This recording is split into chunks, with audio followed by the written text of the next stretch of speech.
Hola, bienvenidos a otro episodio de La Cueva de Mou.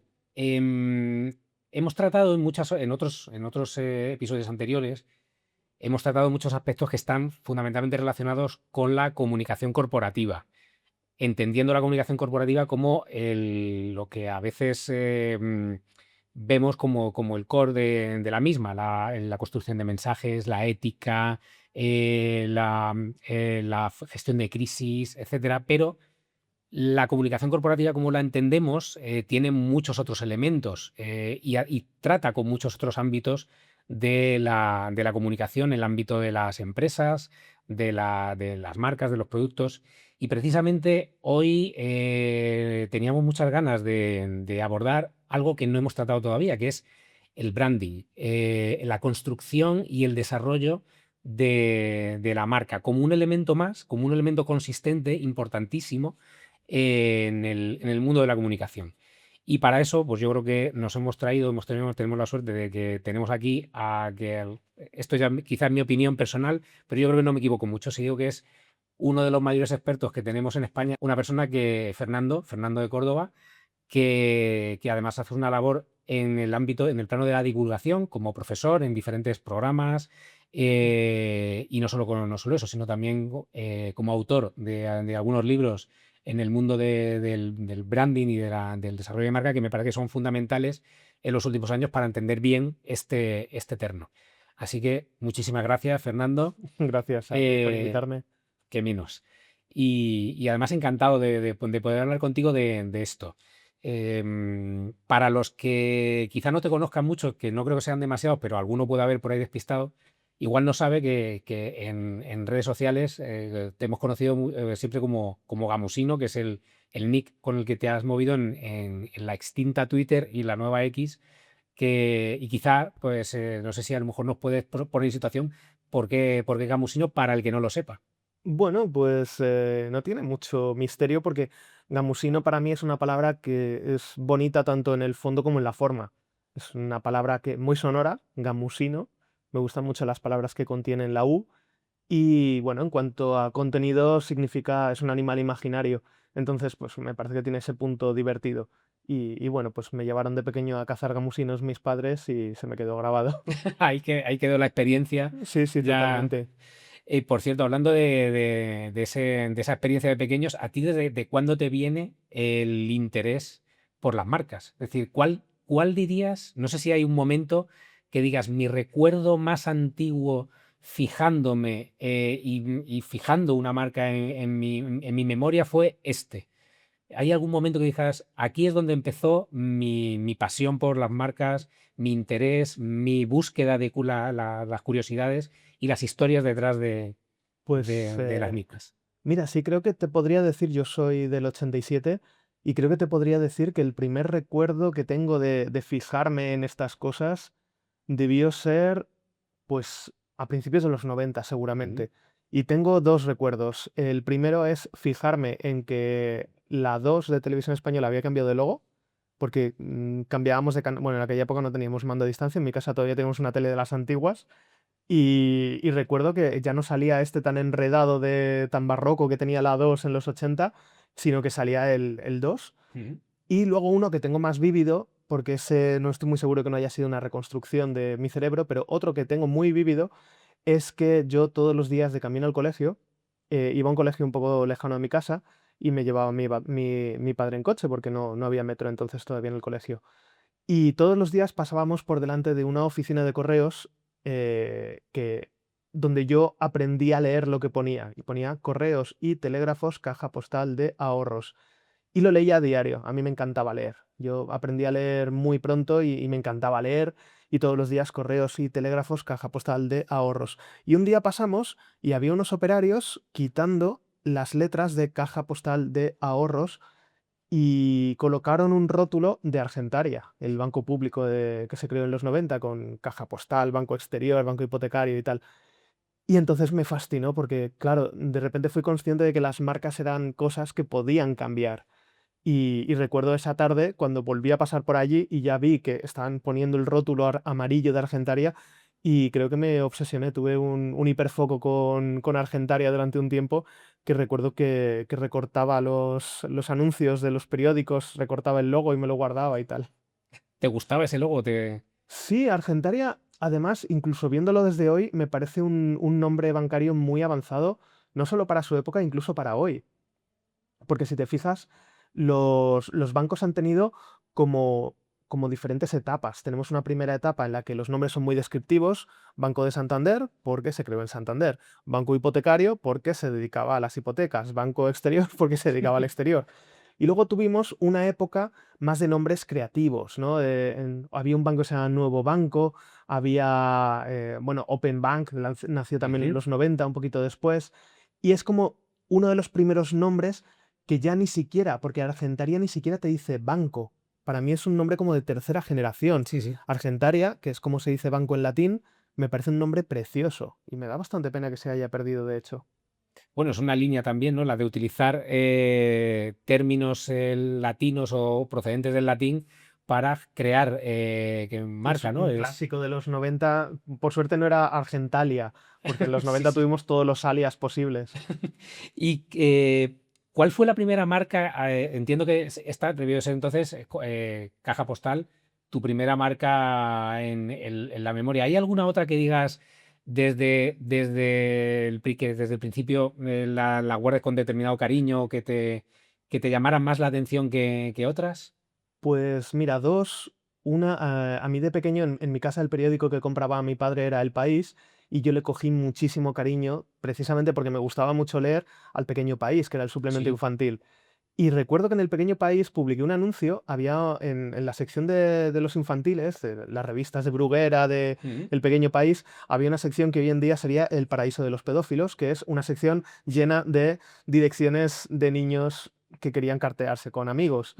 Y de hecho en aquel momento también lo era. He tenido amigos que tuvieron en su momento episodios un poco chungos con eso, pero yo tuve suerte y a mí solo me escribieron niños, de verdad, o al menos que yo supiera. Y entonces empecé a cartearme con niños de toda España. Me acuerdo de un chico que se llamaba Carlos que me escribía de Barcelona, unos que me escribían de Cuba, gente que me escribía de Madrid, de todas partes. Y recuerdo que eso implicaba ir mucho a las oficinas de correos, comprar sellos. Entonces, la cornamusa coronada de Ujú. correos, yo recuerdo que de tanto ir al buzón fue uno de los primeros logos que aprendí a dibujar y a mí me obsesionaba.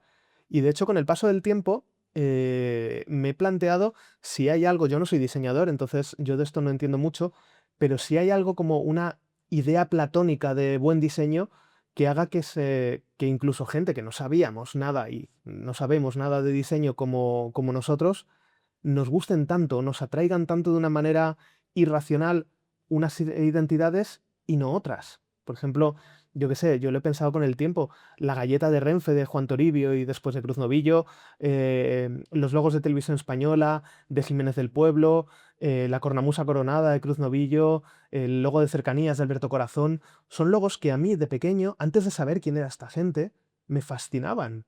Y yo ya era capaz de distinguir un logo bueno de un logo malo, sin saber nada de diseño, ni de los jeques del diseño, ni nada, pero para mí era una manera de... como que tenía algún magnetismo. Y no sé, es una cosa sobre la que he pensado mucho últimamente. Fíjate bueno, qué curiosidad, qué situación no hace no tanto que fallece un novillo, que efectivamente es el autor, el creador de ese logo original de Correos, que luego cuando tiene la evolución hace no tantos años, recuerdo que además fue como hubo también mucha polémica el rebranding de Correos porque realmente se eliminaron solamente algunos pequeños detalles, pero quizá fue más el cómo se comunicó lo que llamó la atención que la propia evolución de la marca, pero me llama mucho la atención con lo que comentabas, ¿no? Que ese momento en el que tú te das cuenta de que las marcas pueden cambiar, de que puede haber una evolución, de que puede una sustituir a otra.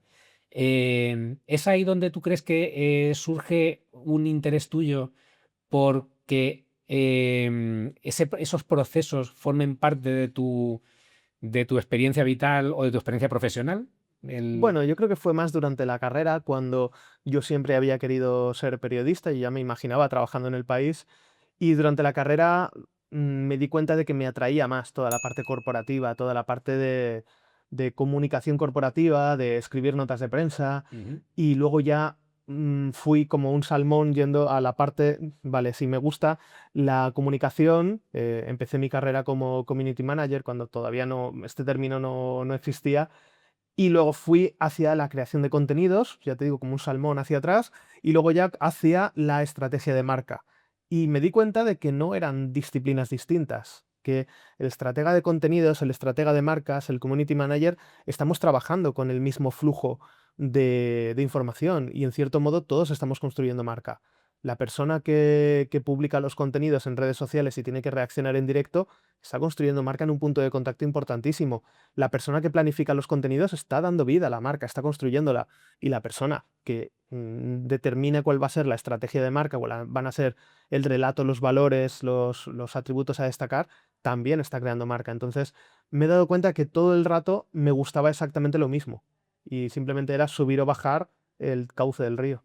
Y en ese punto en el que estás a día de hoy profesionalmente, ¿qué te gusta más?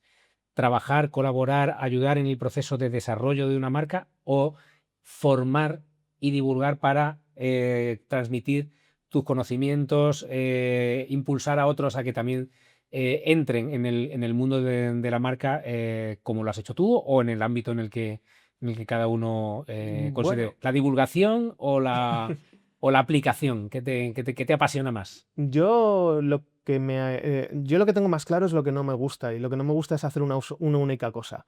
Yo siempre me defino como que soy las tres cosas, ¿no? Soy formador, soy divulgador y soy estratega. Y creo que las tres cosas te aportan, porque muchas veces cuando simplemente das clase, al final no lo ves en la vida real, no ves las cosas que realmente necesitan los clientes o los problemas con los que te encuentras. Cuando eres divulgador a veces te pasa lo mismo, pero también creo que ser divulgador te ayuda a ser mejor estratega, porque se te van pegando. A mí se me pega mucho conocimiento inútil, muchas curiosidades y tal, que luego de repente te pide un cliente algo y dices, ah, bueno, pero espera, esto es como lo que hizo Danone en el 82 cuando cambiaron el logo y además lo comunicaron de tal manera. O sea que al final todo se retroalimenta y a mis alumnos yo creo que les gusta que en clase también les cuente historias porque se te queda mejor, ¿no? Una teoría, una arquitectura de marca, se te queda mejor si te cuento que Carrefour tiene un hermano secreto que se llama Supeco, que si te estoy hablando del modelo mixto, el modelo rígido, el modelo no sé qué. Entonces creo que una cosa alimenta a la otra. Ser un contador de historias en ese sentido es una metáfora también, o al contrario, el branding es una metáfora del contar historias, ¿no? Hay todo un relato detrás de una marca. Sí, ahí sobre todo una marca para mí es un punto de vista sobre el mundo y ese punto de vista tiene muchas historias. Puedes crear historias nuevas, puedes recoger historias que ya tenías, puedes volver a contar historias que ya has contado pero con otro matiz, puedes adaptar historias al momento presente, pero siempre la marca lo importante es que tiene un punto de vista, tiene una narrativa del mundo, tiene una filosofía. Y las marcas más potentes del mundo son las que han logrado desarrollar una filosofía que es contagiosa. Tú piensas en Apple, o piensas en políticos, o piensas en grandes marcas, en Coca-Cola, y tú sabes qué opina Coca-Cola, o sabes qué opina Apple, o sabes qué opina IKEA sobre lo que les rodea. No sobre todo, yo no sé qué opinaría Coca-Cola sobre el aborto, ni me importa, pero sé cuál es la manera de ver la vida de Coca-Cola, y en cierto modo esto es parecido a las personas. Tú sabes lo que opina tu tía de determinadas cosas. Sabes si a tu tía te la llevarías a un concierto de rock o de música clásica. Sabes si le gustaría más ir al cine o a tomar un café. Pues con las marcas pasa algo parecido. Cuando han desarrollado mucho una filosofía y por supuesto cuando han tenido éxito, porque eso les permite hablar más con nosotros, es cuando han podido desarrollar mucho más eso y tener una personalidad y una expresión mucho más consistente. Ujú. Em, Estaba pensando, al hilo de lo que estabas diciendo ahora, cuando, bueno, en el caso de España, hasta bueno, realmente, corrígeme aquí porque me voy a equivocar seguro, pero probablemente tenemos que entrar en la década de los 80 para que empiece a haber una creación de marca o ecosistemas de marca que vayan más allá de una mera descripción simbólica de la actividad de una compañía, ¿no? Antes lo decías, ¿no? Cuando hablaba de que la banca, ¿no? Por ejemplo, ha sido muy literal en su construcción de marca. Y probablemente en otros sectores también hemos visto décadas atrás algo parecido. A día de hoy parece que se hace muy difícil pensar que alguien ponga en marcha un proyecto, una startup o otro, el enfoque que sea, y no tenga muy claro que tiene que dar algún tipo de imagen o tiene que sintetizar lo que está lanzando o lo que está ofreciendo en torno a una imagen determinada, un logo símbolo, algo que represente, más todo el ecosistema que puede haber alrededor, que a veces no se, pero que represente el proyecto. En la construcción de una marca, a día de hoy, afrontamos esos procesos de la manera correcta, se empieza la casa por el tejado, se solventa la marca de la manera más ágil posible para ir a otras cosas. Es decir, ¿la marca se trata bien o se la trata como un actor secundario en la comunicación corporativa? Yo creo que, bueno, hay un poco de todo. Hay veces que se despacha rápidamente y el nombre, el logo, todo se pasa muy por encima. A mí no me parece mal que cuando eres una startup y estás empezando, tampoco todo gire en torno a crear una marca y llames a un diseñador famoso y tal. Para mí lo importante es que tengas claro por qué existes, que es la base de la marca. Puedes tener un nombre que luego cambie, puedes tener un logo que luego pulas o luego vayas cambiando, pero lo que necesitas saber es qué es lo que quieres hacer, por qué has montado esta empresa en vez de haber invertido en bonos del tesoro, por qué existes? ¿Qué propósito tienes? ¿Qué impacto quieres tener? Porque las marcas más poderosas son las que tienen esto bastante más claro. Entonces, tener claro esto es lo que te va a hacer tener una marca que luego puedes ir construyendo en los diferentes puntos de contacto y además vas a tener que iterar. No vas a acertar a la primera o a lo mejor el mercado al que ibas al principio estaba saturado y tienes que girar y dedicarte a otros. Esto ha pasado toda la vida. Pero yo creo que lo más importante es saber ¿cuál es tu propuesta? ¿Por qué quieres que el mundo te mire y por qué quieres que te consuman? ¿Y qué te hace diferente? Y eso es una base súper importante, que para mí no habría que saltarse en ningún momento. Luego ya lo demás lo podemos ir construyendo y yo soy el primero que te va a decir que no te dediques a gastarte muchísimo dinero en marcas si todavía no sabes cómo vas a sobrevivir el primer mes. Pero si no sabes por qué existes, no vas a llegar ni el primer mes. Porque si tú ni siquiera sabes qué pintas en el mundo, ¿por qué la gente va a tener que hacerte caso? ¿Qué debería ser entonces reconocible por parte de quien ya no quien la trabaja, sino quien la va a usar? ¿Qué debería de ser reconocible en una buena marca? Es decir, cuando te enfrentas a ella, o el equipo que la va a utilizar, ¿qué debería de ver ahí? Decir, está bien enfocada, está bien orientada. ¿Qué elementos, qué características son las que te deberían de llevar a pensar que la marca está bien, bien orientada, bien situada? Para mí lo fundamental sería que tengas claro, o sea, que la gente tenga claro qué quieres contarles. Porque me fascina la cantidad de gente que en su cabeza debía ser espectacular, pero no saben contarse. No saben contarse, no saben qué quieren decirle a la gente, no sabes a veces ni siquiera qué te están intentando vender. Y a veces se nos olvida que para la gente, cuando nosotros estamos 8 horas trabajando en un proyecto y es lo más importante del mundo y vemos clarísimas las diferencias entre una gama y otra, y entre esto y entre nosotros y la competencia. Pero para la gente de la calle somos 10 segundos en su día. Y si no nos entienden a la primera, no nos van a hacer caso. Pocas marcas se pueden permitir, a lo mejor si eres una marca de tornillos que solo utilizan un tipo de máquinas industriales que te va a comprar un director de compras que sabe exactamente qué tornillo necesita, pero para la mayoría de marcas de consumo, o me explicas claramente qué eres y qué me vas a solucionar, o directamente no te voy a dar otra oportunidad. Y creo que esto pasa, me hacía el símil, yo estudié comunicación audiovisual y teníamos un profesor que decía que una cosa que se nota mucho en los cortometrajes de aficionados es que precisamente para no parecer aficionados le meten 10 minutos de títulos de crédito y empiezan a nombrar a su madre, a su padre, al limpiador de la oficina, a no sé quién, porque quieren parecer muy profesionales. Y creo que con las marcas muchas veces pasa eso mismo, ¿no? Que tenemos ese síndrome del impostor y empezamos a complicar demasiado el mensaje pensando que si es demasiado simple, no nos van a comprar. Cuando nosotros mismos, cuando somos consumidores, no nos apetece que una marca nos meta una chapa tremenda. Te apetece, oye, dime claramente qué es lo que es para que yo decida si mereces un hueco en mi vida.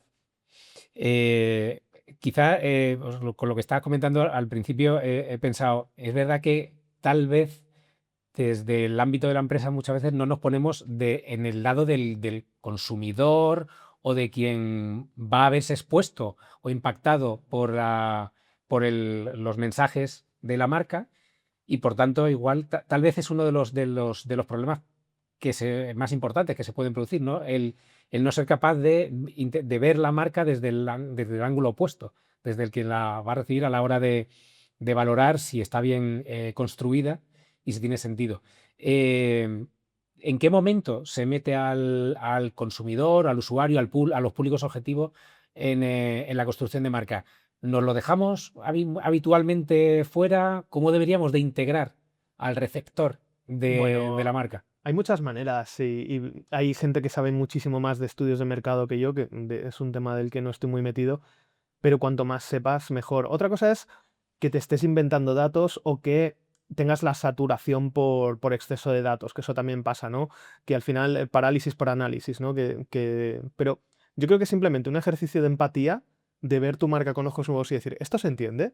Porque a veces la gente que te está comprando ahora sí que lo entiende, pero es que esta gente no, o son público cautivo. Me acuerdo hace unos años, hace 20 años, Renfe tenía, o sea que Albia, Avant, no sé qué, Estrella, el no sé cuántos, el no sé qué, 200 tipos de trenes y dices, pero si yo solo quiero ir de aquí a mi pueblo, ¿por qué tengo que entender las diferencias entre un no sé qué y un no sé cuántos? Entiendo que haya diferencia por velocidad y entiendo que haya diferencia por tipo de uso o por prestaciones, pero no es normal que tenga... Y siempre te viene alguien y dice, no, pero es que este tren se opera con un tren de no sé qué y fíjate que los bogies no son exactamente los mismos y este es de vía internacional, este es de ancho ibérico.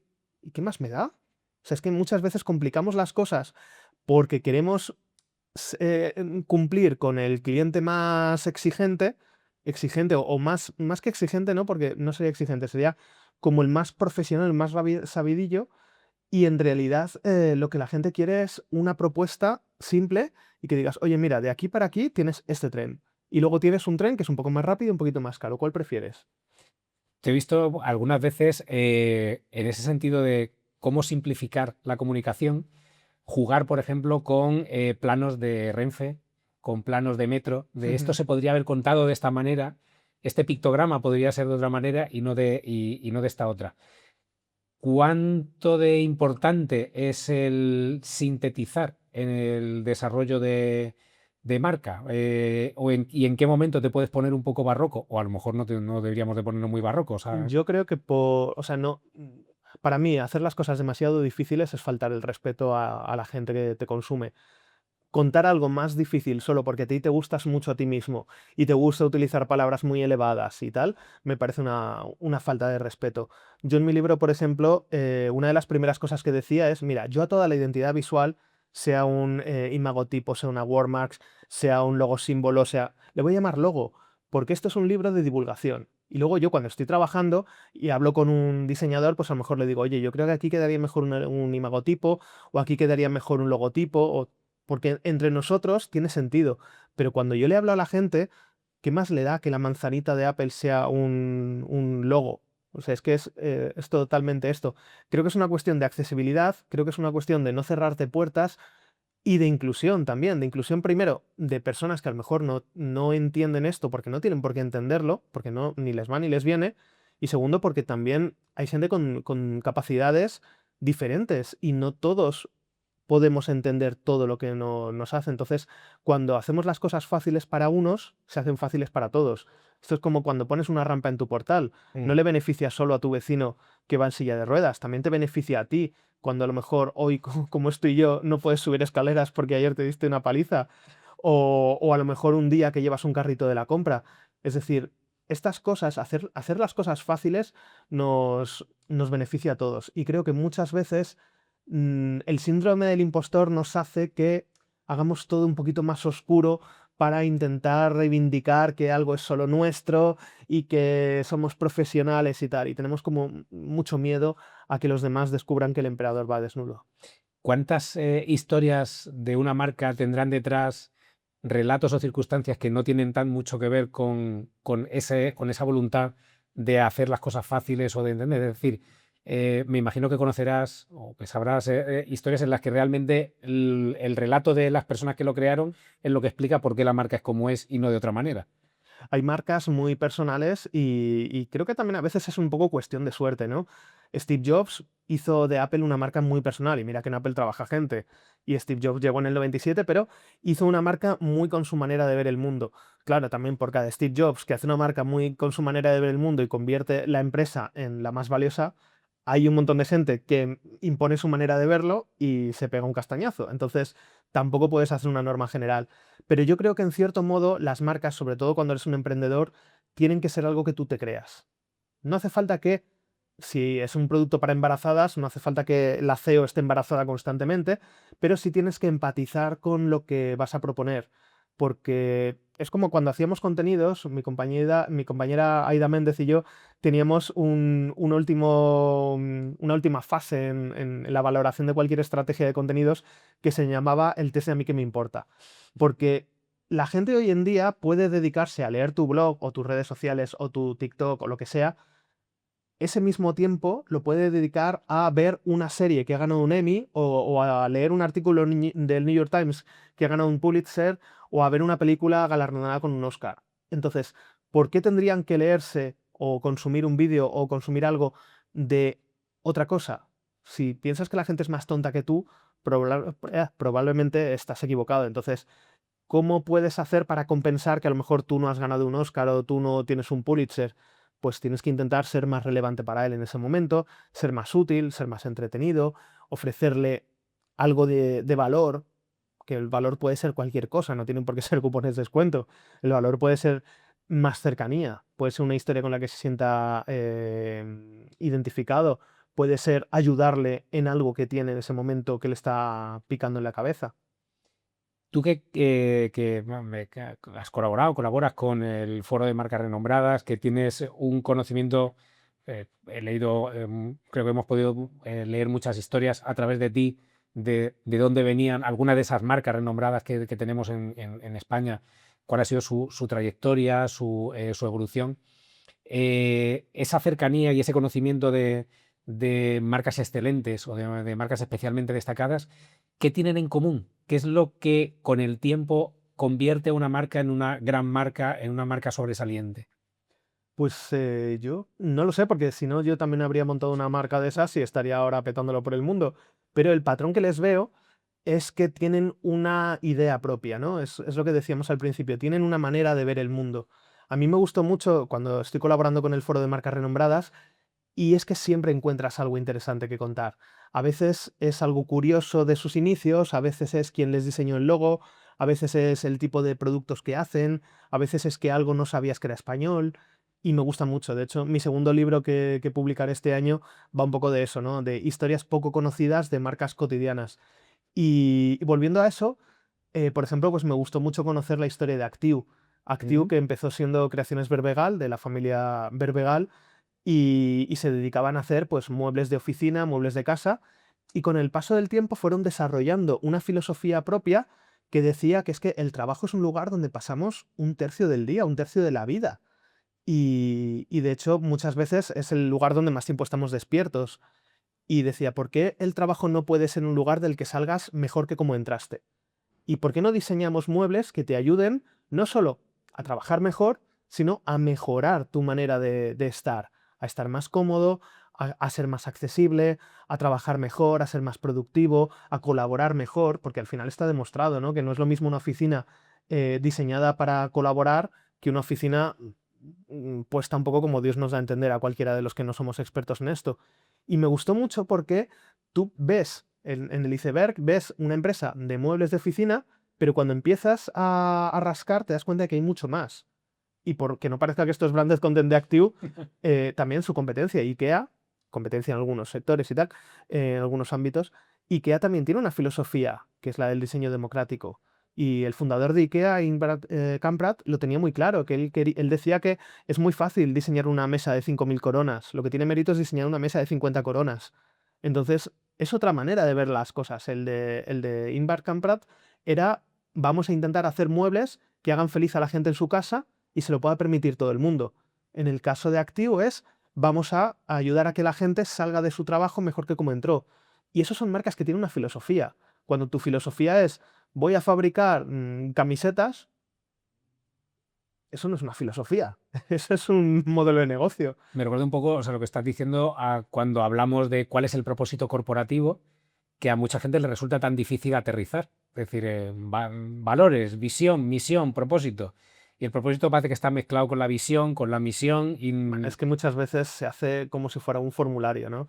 Hay que tener valores, misión, visión, declaración de propósito, o sea, declaración de posicionamiento y tal. Y lo rellenas como si fuera un formulario de Hacienda, estuvieras haciendo la declaración del IVA y ya está. Y yo creo que muchas veces tienes que pararte y decir, oye, ¿qué es lo que me importa a mí de verdad? ¿Cómo lo estoy haciendo? ¿Qué filosofía quiero desarrollar? Y no es fácil porque no es obvio, pero precisamente ahí está lo fuerte. Yo me he encontrado muchas marcas que tienen los típicos valores Lorem Ipsum de excelencia, no sé qué, calidad. Dices, pero ¿quién no los tiene? Es que una cosa que le digo a los alumnos siempre es todos somos todo, todos somos solidarios, todos somos atractivos, todos somos divertidos, solo que en diferentes medidas. Nadie es cero atractivo, nadie es cero solidario, pero a lo mejor no destacas por ser solidario, a lo mejor no destacas por ser divertido. Y creo que tienes que ver cuáles son tus valores principales y cómo los vas a defender, porque un valor es un valor cuando te toca defenderlo. Claro, yo puedo decir que soy muy solidario, que soy la persona más solidaria del mundo, pero si luego en la puerta me viene alguien y me pide dinero para un taxi porque es que está en una emergencia, no sé qué, y paso de él, no eres tan solidario. hasta qué punto, un poco al hilo de lo que estás comentando, hasta qué punto una marca es propiedad, tal vez propiedad emocional de los consumidores o del público o de la comunidad que se forma alrededor de ella. Esto es un arma de doble filo porque las marcas viven en nuestra cabeza. Tenemos una relación muy emocional con las marcas y no hay una única marca, Correos o IKEA o Hacienda. Hay 48 millones de marcas que no es lo mismo que tú seas empleado de Iberdrola a que te hayan cortado la luz, a que seas accionista, a que tu padre trabajase en Iberdrola. Cada uno va a tener una opinión de esta marca. Entonces, forman parte de nuestra vida, hay que gestionar eso. Y luego hay marcas que son especialmente propiedad de la gente, pues marcas de instituciones públicas, marcas de ONGs, las marcas que utilizamos para describirnos, las marcas deportivas, de equipos de fútbol, por ejemplo, las marcas forman parte de nuestra identidad. Y eso tiene una parte muy buena, y es que te van a defender a muerte, y una parte muy mala, que es que no vas a poder tocar casi nada, porque todo el mundo piensa que la versión ideal es la de cuando ellos eran jóvenes. Es lo de siempre, ¿no? La mejor música, está demostrado que todo el mundo considera que la mejor música era la de cuando ellos tenían 25 años. Porque no era la música, lo que echabas de menos era tener pelo y no tener barriga.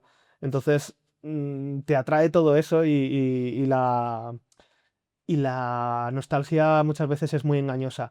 Pero es verdad que hay marcas que viven en nuestra vida. Yo, el marco teórico con el que trabajo cuando hago mis trabajos de brand curation es el patrimonio sentimental de marca. Ujú. Y el patrimonio sentimental para mí es todos estos restos que las marcas han dejado en nuestra vida, que nos gustan, nos atraen, nos definen, eh, que nos crean fidelidad. ¿Por qué en tu casa sois de Colacao y no de Nesquik? O viceversa. ¿Por qué en tu casa sois de Cristasol y no del genérico? Muchas veces no tienes una respuesta racional, es simplemente porque es la marca que te gusta, que te atrae, que te despierta sensaciones, y eso también es un superpoder de las marcas. Es que vas contando cosas y me van viniendo situaciones en torno a las marcas. Por ejemplo, ahora cuando decías, ¿no? Lo de en tu casa soy más de Colacao o de Nesquik o de cualquier otro producto parecido, ¿no? Y pienso, por ejemplo, que además ha sido un debate relativamente recurrente, que va y que viene, cuando alguna vez se ha planteado si una determinada marca debería evolucionar o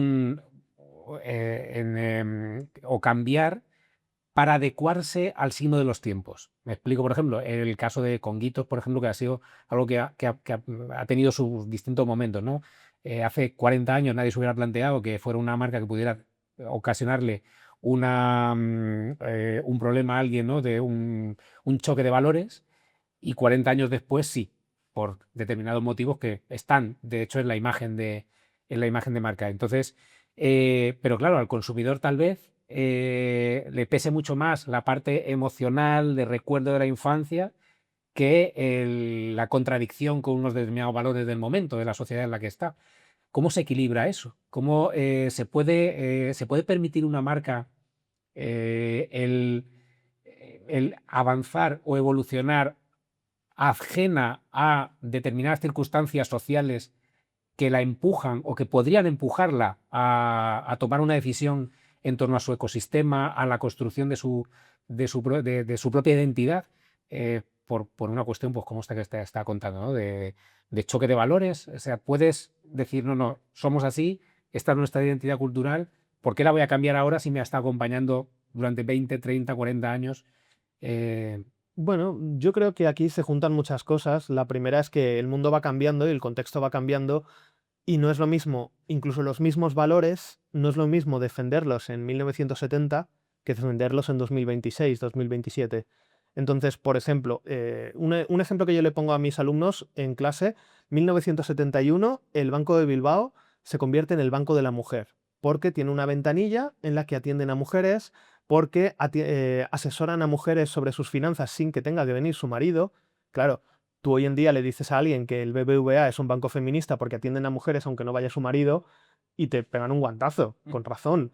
Entonces, ¿cómo es el Banco Bilbao Vizcaya hoy, el BBVA hoy, un banco feminista?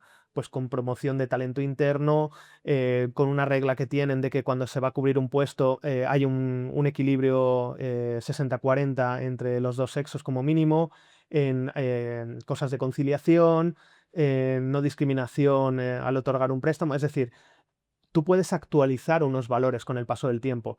Que Coca-Cola fuera sostenible en los años 60 era porque llamaban a Félix Rodríguez de la Fuente para dar charlas a los embotelladores y te ponían un cartelito de recicla, o sea, tira esto a la papelera para no estropear el monte.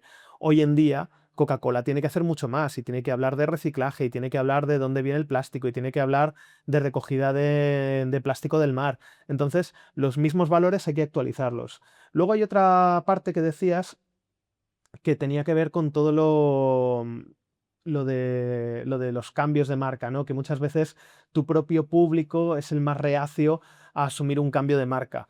Y aquí también hay que ver cuál es la tensión real, porque creo que no podemos hacer un cambio de marca solo porque alguien se queje, pero es verdad que a veces los signos de los tiempos nos están diciendo, oye, esto no digo que lo hicieras con mala intención, porque es otro momento, pero esto hoy en día, pues a lo mejor no podemos poner unos salvajes con lanzas y decir que son gente del Congo. Porque es que, no, es que no son negritos, son seres de otro planeta. Hombre, a ver, los conguitos nacen al año siguiente de la autonomía, emancipación del Congo belga.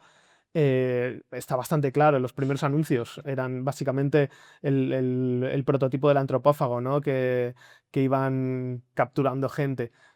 Yo, en el caso de los conguitos, la verdad es que lo veo muy fácil. Yo lo unificaría con la marca Lacasitos. Igual que los M&M's tienen los M&M's con cacahuete y sin cacahuete, pues Lacasitos con cacahuete y sin cacahuete. Luego también muchas veces nos da miedo porque en redes sociales cualquier cosa se amplifica de una manera absolutamente artificial. Yo ahora que he dejado Twitter y Blue Sky y entro de vez en cuando como quien va a una antigua casa a recoger el correo, me di cuenta de que cuando entras está todo el mundo enfadado por una gilipollez que solo vive en su cabeza. Es que hay un tío en Estados Unidos que ha dicho que regalar flores es un insulto a los ancestros de no sé qué. Y están todos ahí debatiendo las flores, pues yo regalo flores, pues yo no, pues que es que hay que tener en cuenta no sé qué. Y dices, pero estáis aquí, o sea, he abierto esta habitación para venir a recoger el correo y hay un montón de gente enfadada por una cosa que solo existe en su cabeza. Creo que Twitter siempre ha tenido, y ahora más, bueno, ahora menos porque Elon Musk pues se lo llevó a la porra, Pero Twitter siempre ha tenido mucha más repercusión de la que merecía en términos de cifras, más que nada porque llegaron los políticos y llegaron los periodistas. Y entonces en Twitter a lo mejor estaba un 2% de los españoles, pero como estaban los periodistas, que son los que luego alimentaban titulares, parecía como que es que las redes, arden las redes por no sé qué". Y dices, pues esto no se ha enterado nadie. Entonces creo que también hay que distinguir un poquito de cualquier cambio que hagas, sobre todo hoy en día que la gente se ha aprendido que con 5 tweets ya haces titulares, porque los periodistas que están muy precarios no pueden salir a buscar noticias de verdad, entonces tienes que rellenar 15 noticias al día con lo que sea que se esté hablando en Twitter y te copio un hilo de aquí, te copio no sé qué y hago 3 titulares sensacionalistas. Muchas veces creo que hay gente que ya se han organizado lobbies para parar lo que ellos quieren. Y como hoy en día cualquier cosa que vaya en torno a respetar los derechos humanos o a tener un mínimo de empatía con el resto de la gente ya es woke y ya es que el mundo se va a la mierda y no sé qué, y lo podemos parar, pues creo que hay que analizarlo. Entonces, para mí el punto es, vamos a dejarnos de ruido y vamos a entender si este cambio es necesario o no es necesario. Y luego también no podemos caer en el caso contrario, ¿no? En el despotismo ilustrado, en el "Oh, yo sé lo que os conviene y os lo traigo". Esto lo hemos visto mucho en los rediseños de equipos de fútbol, Ujú. que muchas veces se han hecho rediseños que técnicamente eran a mejor, pero como la gente los ha sentido impuestos, mm, yo creo que en ese punto se han revuelto un poco. Que luego hay una ficción tremenda que es como, no, pero este es el logo de toda la vida. No, este es el logo de toda tu vida. Si te pones a mirar una empresa, a lo mejor ha cambiado un equipo de fútbol, ha cambiado 15 veces de logo. Y a ti el que te trae buenos recuerdos es este. Y seguro que cuando pusieron este, la gente se enfadó porque le gustaba el anterior. Esto me recuerda cuando estábamos en Facebook y cambiaban el diseño y la gente decía, no, que vuelvan al diseño anterior, que era perfecto. Pero si hace 5 años, cuando estrenaron el diseño anterior, también decías que vaya mierda el nuevo diseño, que ojalá volvieran al anterior.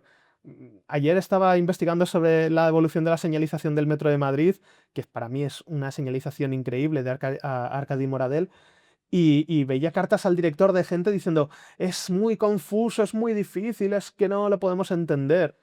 O sea, la gente siempre se va a quejar porque somos novófobos. Nos gusta, tenemos una contradicción interna que es que nos encanta que las cosas vayan cambiando, pero nos da miedo el cambio. Y esto pasa también con la televisión. La gente demanda que las televisiones estrenen programas nuevos cada temporada, pero más del 80% fracasan. Y por eso llevamos con la programación congelada desde 2012. Básicamente, que los grandes bloques siguen ahí. Y en la radio llevamos con la programación desde principios de los 90, porque nos da miedo el cambio. Entonces hay que abstraerse, hay que ser valientes y hay que ir hasta. O sea, hay que ir hasta el final. No.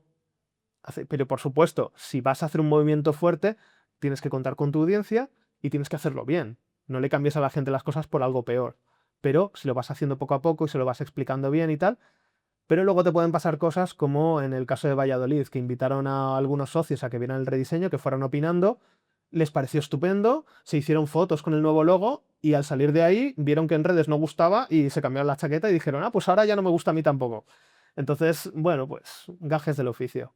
Bueno, en algunos casos igual, tal vez sea una señal, aunque sea una reacción negativa, sea una señal de hasta qué punto importa para la gente o para un determinado grupo de gente una simbología y todo un ecosistema en Sí, torno sí, a la sí, por marca, ¿no? supuesto. Usamos las marcas para construir nuestra identidad.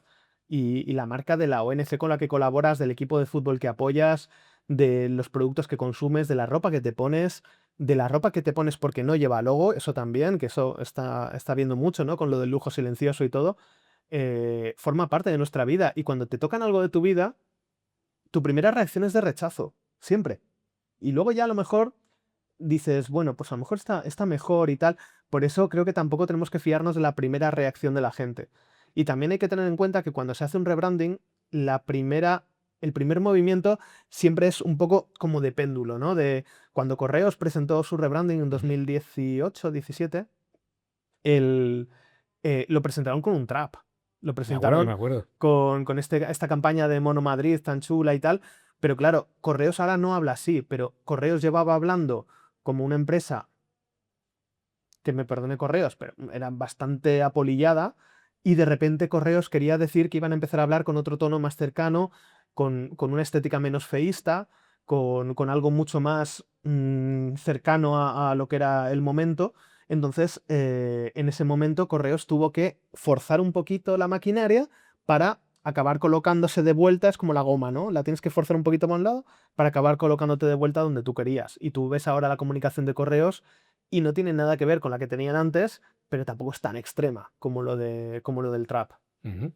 Em, Has tocado has mencionado alguna cosa relacionada con cómo estamos ahora o cómo, en el caso cuando hablabas, ¿no? de esa visión tuya al entrar en X, en un antiguo Twitter, ¿no? Y te encontrabas al abrir la puerta lo que te encontrabas. Y es verdad que hay debates encendidos, quizá no muy constructivos siempre precisamente. em, ¿Qué más cosas han cambiado en torno a la marca o al desarrollo de marcas que están influyendo a día de hoy? Aparte de ese papel un poco de juicio global que pueden hacer las redes sociales, de determinar en muy poco tiempo, dar un juicio sobre la validez o no de una marca. Estaba pensando en concreto en el caso de inteligencia artificial, ¿no? Que todo el mundo está intentando analizar o evaluar cómo le impacta en su terreno, cómo impacta también en el caso del branding, qué consecuencias estás pudiendo ver a día de hoy, hasta ahora, del impacto de la IA en este contexto, en esta cuestión tan compleja y tan rica y tan diversa como es el desarrollo de marca. Yo creo que la inteligencia artificial sí que va a ser uno de los grandes cambios y lo vamos a notar todos, pero yo creo que se le ponen como, no sé si esperanzas o miedos, que no sé si va a estar ahí. Es decir, para mí la inteligencia artificial, primero, tiene cosas muy cuestionables, éticas, de consumo energético, de robo de derechos de autor, que eso las empresas tienen que responder, y eso lo digo siempre, y para mí es algo fundamental. Pero luego yo creo que está claro que es una herramienta que ha venido para quedarse y que bien utilizada te quita mucho tiempo. ¿Que hay gente creando logos con inteligencia artificial? A mí, sinceramente, no me preocupa, porque esta gente que está creando un logo con inteligencia artificial es la que, si no tuvieran IA, lo habrían creado con el PowerPoint, o se habrían bajado un logo prehecho de un banco de stock, o lo habrían puesto en una web de estas de comisionar logos a 3 euros. Ya. Entonces, para mí es como la gente que hace un cartel para la fiesta de su colegio con IA. Pues mira, es que la alternativa es que lo hubieran hecho en Word con Comic Sans enorme. Entonces, no me parece un gran cambio. El otro día leía a gente diciendo, no, pero eso pídeselo a un amigo diseñador. Y tengo un amigo diseñador que decía, no, no, pídeselo a la IA. O sea, a mí no vengas a pedirme flyers de tu colegio porque quieras que tenga un acabado profesional. O sea, yo creo que en cierto modo, por quedarme con una parte buena, está haciendo que la gente tenga alcance un nivel de calidad que, hombre, pues se nota mucho que el slop de ella, que es todo clónico, pero bueno, es que también se notaba mucho cuando la gente usaba las imágenes de Google del primer resultado pixeladas y estiradas, y cuando usaban las plantillas de Microsoft Publisher. O sea que siempre va a haber una capa de gente que no tenga recursos o ganas o interés o sensibilidad para hacer un buen diseño, y ahora me da la sensación de que el mínimo pues ha subido un poquito. Luego, no se nos puede olvidar que la IA es muy buena en muchas cosas, en organización de datos, en que le subas de una reunión y te la organice, que le pases los emails del día y te saque prioridades, pero siempre va a ser una recombinación de cosas que ya existen. Y una marca triunfa cuando es distinta. Una marca triunfa cuando ofrece algo nuevo. Entonces, si tú usas IA para crear tus valores o para crear tu relato de marca, te va a quedar una cosa en la media. En la media, que para mucha gente va a ser subir de nivel, pero cuando tú quieres hacer una marca y te la quieres tomar en serio, va a ser bajar de nivel. Porque sí, te va a escribir algo, probablemente sin faltas de ortografía, probablemente con una buena estructura, porque las estructuras se le dan muy bien a la IA. Vas a tener un logo. Hoy en día los logos son horrorosos de IA, pero estoy seguro que va a ir mejorando con el paso del tiempo, pero no va a tener un significado detrás, no va a tener una intención, no va a tener una filosofía, porque va a ser la filosofía de lo que en esa sesión de conversación le hayas transmitido, y va a ser una cosa muy superficial. Entonces, a mí por lo menos ahora, no me preocupa. Creo que tiene más posibilidades como herramienta para los profesionales en el sentido de me puede ayudar a tener en cuenta muchas más cosas, me puede ayudar a evitar puntos ciegos que todos podemos tener, me puede ayudar a tener muchas más referencias de fuentes, de libros, de casos que yo a lo mejor en mi cerebro no podría mantener 200 casos de rebrandings para ver cómo lo hicieron en cada uno, que el hecho de que haya un señor montando una panadería y se haga el cartel con IA. Porque la alternativa no era que fuera a llamar a Interbrand. La alternativa era que fuera la imprenta y dijera, a ver, pues este logo, esta tipografía, ya está, me lo pones. Y ya, o se comprase las letras estas de las adhesivas. Entonces, no lo veo especialmente preocupante. ¿Estamos en un buen momento para el branding, en términos generales? Económicamente, no sé. Yo no me Económicamente estoy igual no. forrando. Pero también es que yo siempre he ido. La divulgación no da mucho dinero. No, pero yo creo que sí, porque hay mucha sensibilidad. O sea, desde el punto de vista de que se hable, yo creo que sí. A mí me escribe mucha gente. Ay, mira, esta mañana me han escrito, mira, es que CAS está recuperando el diseño antiguo de las latas para celebrar su aniversario. Es que no sé qué. Y veo amigos a los que hace unos años no les interesaba una mierda todo esto, escribiéndome con cosas. Y veo que la gente se preocupa yo qué sé, han montado una tienda en mi barrio y se han preocupado por ser coherentes con unos colores, con un no sé qué. Entonces creo que vuelve a haber un poco de criterio. También es verdad que tenemos a nuestro alcance, no solo por la IA, sino por Internet en general, un montón de ejemplos muy buenos de marcas. Y al final se aprende viendo a la gente hacer las cosas bien. Y creo que hemos desarrollado una cierta cultura de que las marcas no son solo el logo, que las marcas no son solo el nombre, y en cierto modo, pues eso va evolucionando. Creo que el branding nunca va a ser el centro de la vida de nadie, pero porque no tiene que serlo. Igual que los ascensores no son el centro de la vida de nadie, y hay empresas que hacen ascensores. Es decir, el branding, cuando está bien, es cuando es invisible, cuando todo encaja. Cuando es un poco desagradecido, es como el otro día presentaba el libro de Prodigioso Volcán de Palabra de Marca y hablaba de que el tono verbal de una marca, cuando está bien hecho, es invisible, porque te parece natural que la marca hable así. Entonces, yo creo que ese siempre va a ser el papel del branding, que parezca obvio que era así. Vamos a ir cerrando y me gustaría lanzarte algunas preguntas muy rápidas. Venga, venga, Igual me las enrollo preguntas pueden ser menos. rápidas y las respuestas no, pero No, no, a ver, me a ver, enrollo a ver menos. que algo muy concreto. Igual alguna cosa te va a costar, no lo sé. ¿Tu marca favorita? ¿Cuál sería? Mira, yo tengo, no digo una sola marca, porque yo tengo la teoría de que nos podemos describir con tres marcas. Ajá. Porque si dices una sola, la gente te asocia a todo lo de esa marca, pero si dices a tres, buscan el hilo común entre las tres. Entonces, para mí, mis tres marcas que me describen más o menos serían Apple, IKEA y Lego. Ujú. Y creo que con eso ya sacas conclusiones. Una marca ficticia que destacarías. El mundo del cine, el mundo de la ficción tiene algunos ejemplos. Uf. No sé si hay alguna que digas. Hay una que me hace mucha gracia que es Acme. Es que es maravillosa Acme y van a lanzar ahora una película en la que el coyote les demanda y me parece genial. También te diría, por ir a mis referentes antiguos, la marca, que además es una marca porque no creo que tuviera ni logo, la marca de la farmacia de la licenciada Cano, de farmacia Ujú. de guardia. Es una marca muy potente porque Lourdes Cano, nuestra querida farmacéutica de principios de los 90, Lourdes Cano era una marca en sí misma. Tenía, tú sabías cómo te iba a tratar, tenía su sentido del humor, tenía su profesionalidad, pero a la vez su cercanía, tenía su aspecto personal. A mí, bueno, es que ya más soy un enamorado de Concha Cuetos como actriz y Farmacia de Guardia, Antonio Mercero me parece un genio y creo que es maravilloso y le tengo mucho cariño a Farmacia de Guardia.